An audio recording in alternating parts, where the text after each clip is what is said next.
Most men riding across Dead Man's Hill kept their eyes on the trail. Jack Carter looked up. That single decision saved a life. By sunrise the following morning, the entire town would be whispering about the mysterious Chinese woman the widowed cowboy had carried home. Wyoming Territory. Autumn. The afternoon sky was slowly turning gray. Cold winds swept across the prairie, carrying dry leaves over the narrow wagon road leading back to Silver Creek. Jack Carter adjusted the brim of his weathered hat as his horse climbed the rocky path. Behind him, a small wagon carried 2 sacks of flour, several horseshoes, fresh coffee beans, and enough supplies to last another month. It had been an ordinary trading trip, or so he believed. At 38, Jack had grown accustomed to silence. 3 years had passed since his wife, Eleanor, died from pneumonia. Since then, the ranch had become little more than a place to work. Neighbors often invited him to supper. He politely declined. Children waved whenever he rode through town. He always waved back. But once the ranch gate closed behind him, the quiet returned. He had convinced himself that loneliness was simply another part of growing older. The trail curved around a rocky hillside. Just ahead stood an enormous cottonwood tree. Locals called it Dead Man's Hill. Old stories claimed outlaws had once hidden there. Others insisted the place carried bad luck. Jack never believed in ghosts. Even so, he rarely lingered beneath those branches. As his horse approached, something unusual caught his attention. A strip of bright red fabric fluttered high above the ground. It didn't belong there. Jack gently pulled the reins. The horse stopped. He narrowed his eyes. The cloth wasn't tied to the tree. It was caught beneath a length of rope. A feeling settled heavily in his chest. Without another thought, he jumped from the saddle and ran uphill. The closer he came, the faster his heartbeat became. There, suspended awkwardly beneath a broken branch, hung a young Chinese woman. The rope had wrapped across one shoulder and beneath one arm instead of tightening around her neck. A thick limb had snapped before the knot could fully tighten. It was the only reason she was still alive. Her head rested against the rough bark. Long black hair covered part of her face. Bruises marked both wrists. Her breathing was almost impossible to hear. Jack climbed onto a fallen log. He pulled his hunting knife free. One clean motion, the rope fell away. He caught her before she struck the ground. She weighed almost nothing. He carefully laid her across the grass. For several terrifying seconds, nothing happened. Then, a faint breath escaped her lips. Jack immediately loosened the remaining rope. He wrapped his coat around her trembling body. Only then did he notice the wooden board hanging from a leather cord around her neck. Painted across it in rough black letters was a hateful warning left by whoever had attacked her. Jack stared at the message. His jaw tightened. He quietly removed the board, without reading it aloud, without allowing those cruel words to define the frightened woman lying before him. He tossed it into the nearby creek where the current quickly carried it away. Kneeling beside her, he checked her pulse again. Weak, but steady. You're going to be all right. His voice remained calm. I'm not leaving you here. The woman never opened her eyes. Jack lifted her carefully into his arms. She instinctively clung weakly to the front of his shirt before losing consciousness again. He carried her to the wagon as though she might shatter. After arranging blankets beneath her, he covered her against the cold. The journey back to the ranch took nearly 2 hours. Several times, Jack stopped to check her breathing. Each breath sounded a little stronger than the last. Darkness had already settled across the valley when the cabin finally appeared. Jack pushed the front door open with his shoulder. The fireplace had long since gone cold. He quickly gathered firewood. Within minutes, orange flames filled the room with warmth. He heated water, found clean bandages, then gently washed the dried blood from her hands and face. Most of the injuries looked recent. Cuts, bruises, rope burns, signs of someone who had fought desperately to survive. Whoever had done this had expected nobody to find her. Jack placed another blanket over her before quietly sitting in the wooden chair beside the bed. Hours passed. Outside, rain began tapping softly against the cabin windows. Near midnight, the young woman stirred. Her fingers twitched. Her breathing became uneven. Slowly, her eyes opened. Confusion filled them. She looked around the unfamiliar cabin, then saw Jack sitting nearby. Fear instantly replaced confusion. She tried to move away. Her injured shoulder sent a sharp wave of pain through her body. Jack raised both hands. You don't have to be afraid. I won't hurt you. She stared at him. Her lips trembled. When she finally spoke, her voice was barely louder than the rain outside. Please. She swallowed painfully. Don't send me back. Jack looked into her frightened eyes. He had no idea who she was. He didn't know her name. He didn't know why someone had left her beneath that tree. But one thing had already become certain. Whatever nightmare she had escaped, he wasn't about to let it find her again. Jack remained awake until dawn. Every hour, he replaced the damp cloth resting across the young woman's forehead. He checked her pulse, added another log to the fireplace, and listened carefully each time her breathing changed. The storm outside finally drifted east as the first rays of sunlight reached the cabin windows. The room grew warmer. Birdsong slowly replaced the sound of rain. For the first time since bringing her home, Jack allowed himself to believe she would survive. When she opened her eyes again, she didn't panic. Not immediately.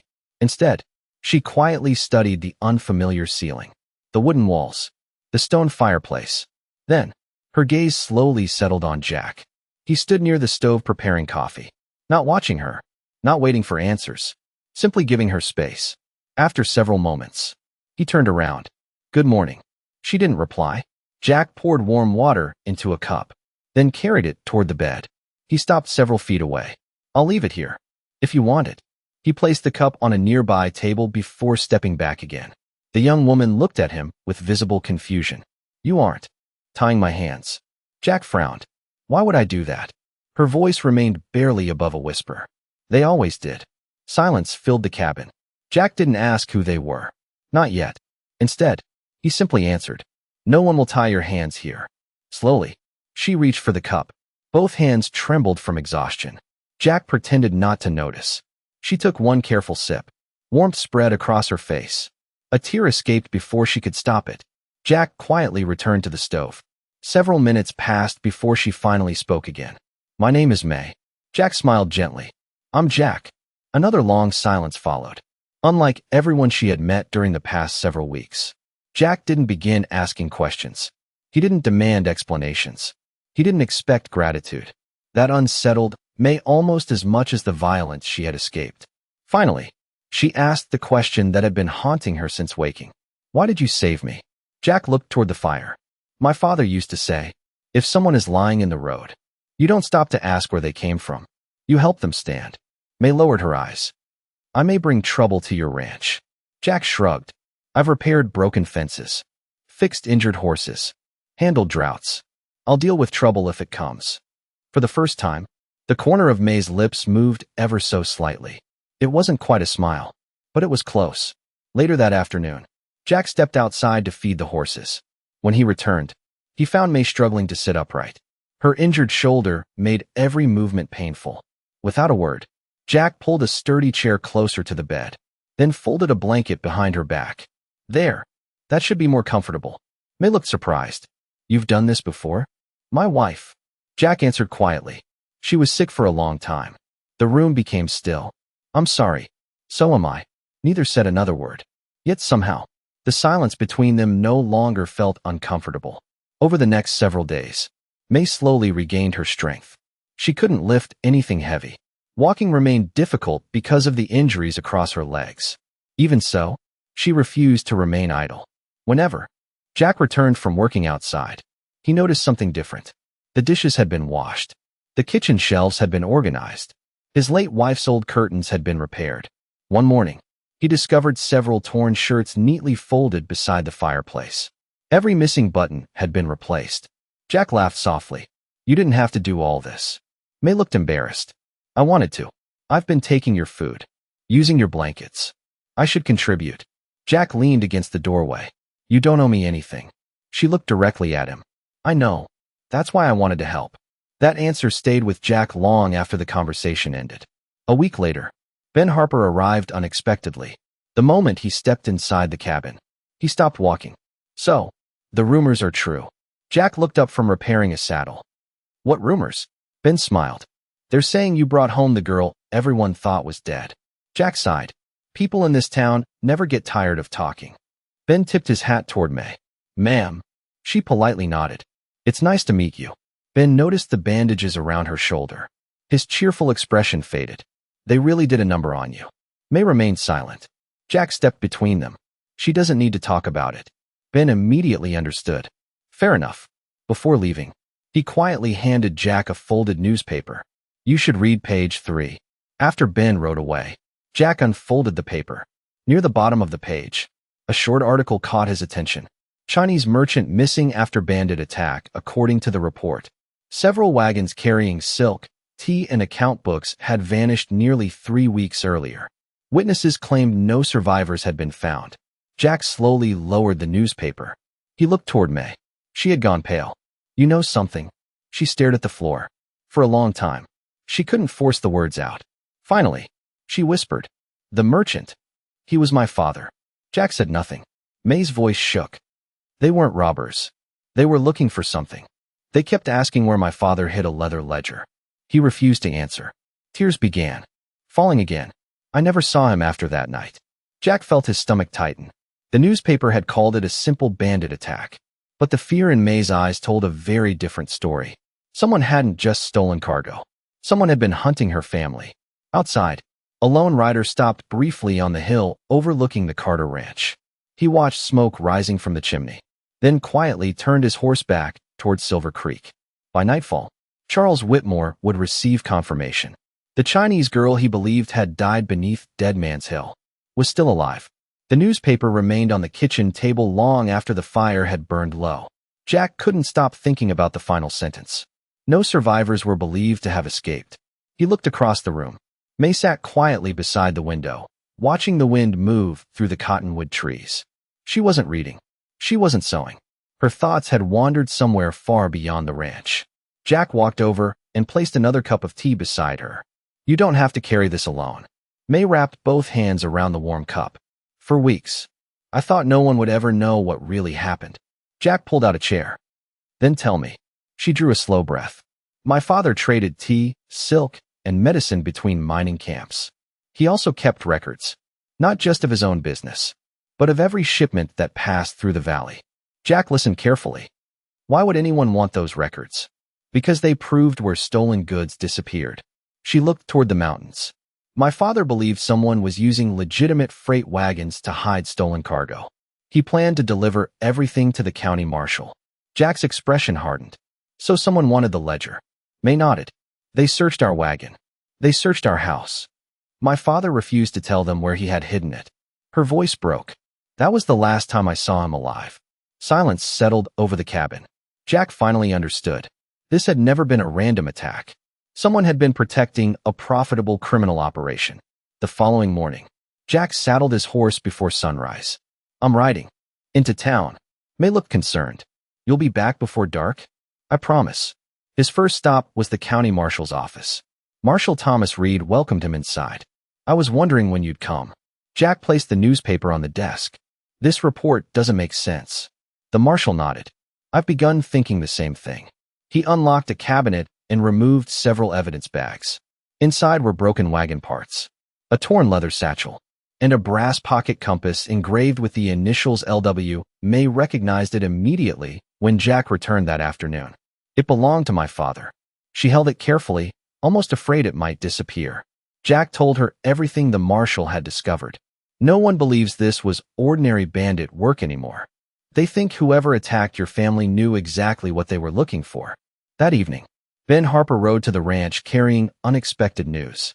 You'd better hear this. Jack invited him inside. Ben lowered his voice. Charles Whitmore has been asking questions. What kind of questions? He wants to know if the Chinese woman can read English. May looked up immediately.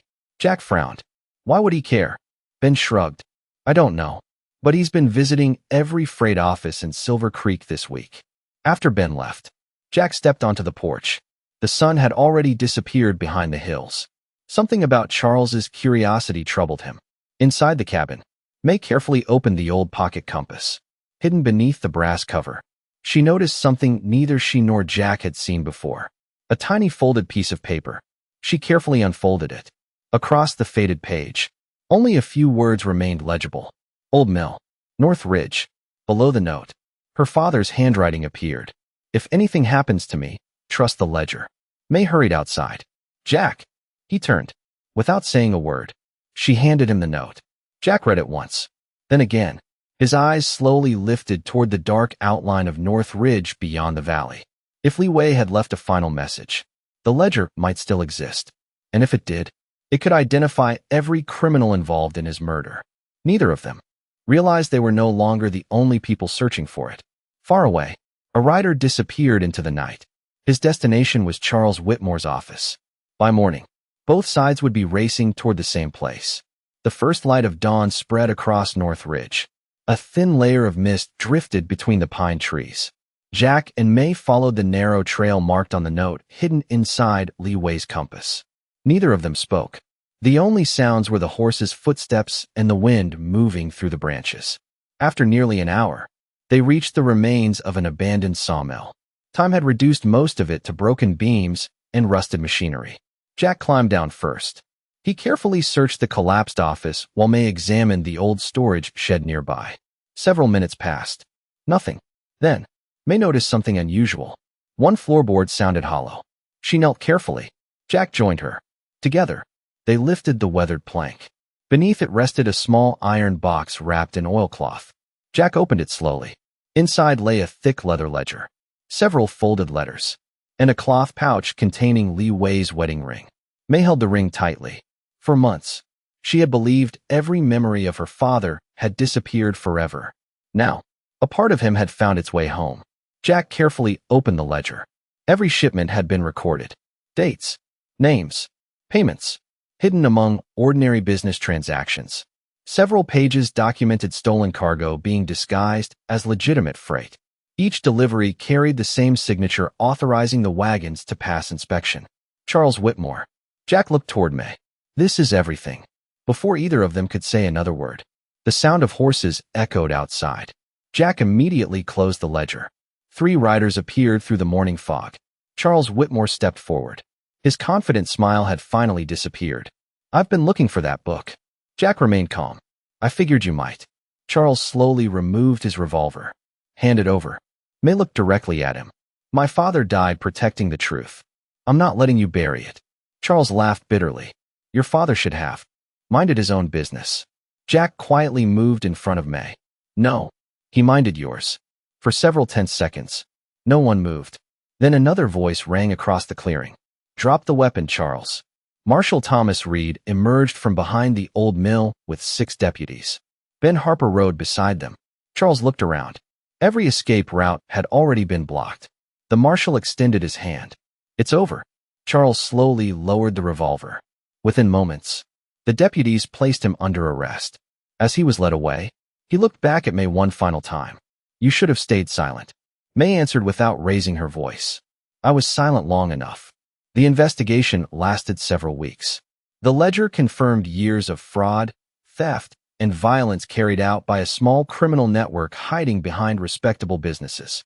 Li Wei's name was officially cleared. The county publicly acknowledged that he had died trying to expose the crimes. For May, the announcement meant more than justice. It restored her father's honor. Life slowly returned to normal. Spring arrived across the valley. Wildflowers covered the hills surrounding the Carter Ranch. Children once again gathered beneath the old oak tree after school. Mrs. Collins still came every Thursday for tea. Ben continued stopping by without knocking.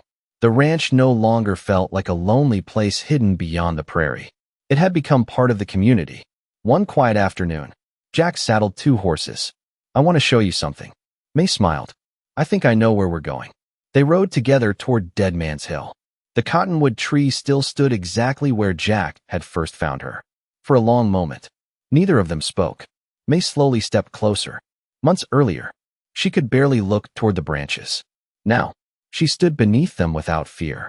Jack reached into his saddlebag. He removed the old rope the marshal had kept as evidence. Without hesitation, he tossed it into a fire they had prepared nearby. The fibers blackened, then disappeared into glowing ash. Jack looked toward the tree. This place doesn't deserve to be remembered for what someone tried to do here. He picked up a young apple sapling. May smiled through quiet tears. Together, they planted it where the rope had once hung. Jack packed fresh soil around the roots. May poured water from a small bucket. When they finished, the tiny tree stood upright beneath the open sky. Jack removed his hat.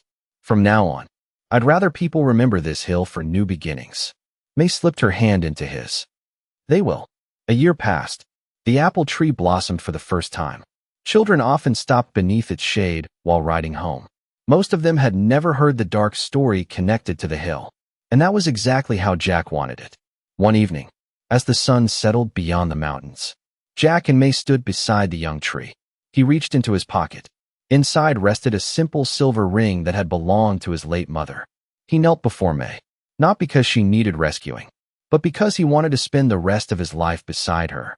When I found you, I thought I was saving someone. He smiled softly. I didn't realize. You were saving me too. May's eyes filled with tears. You gave me more than safety. You gave me the courage to believe tomorrow could be kinder than yesterday. Jack opened the ring box. Will you marry me? She laughed gently through her tears. Yes. With all my heart. He slipped the ring onto her finger. Far below, the lights of Silver Creek began to glow one by one. It was the same town where strangers had once looked away from suffering. Now, neighbors greeted May by name. Children ran to hug her. Families sought her advice. She no longer carried the weight of someone else's hatred. She carried the quiet respect she had earned through compassion, resilience, and grace. As twilight settled over the valley, the breeze stirred the branches of the young apple tree. The place that had once marked the darkest moment of May's life now sheltered the brightest chapter of it. Sometimes, hope does not arrive with loud promises. Sometimes, it begins the moment one ordinary person refuses to walk past another in need. And that single choice can change two lives forever.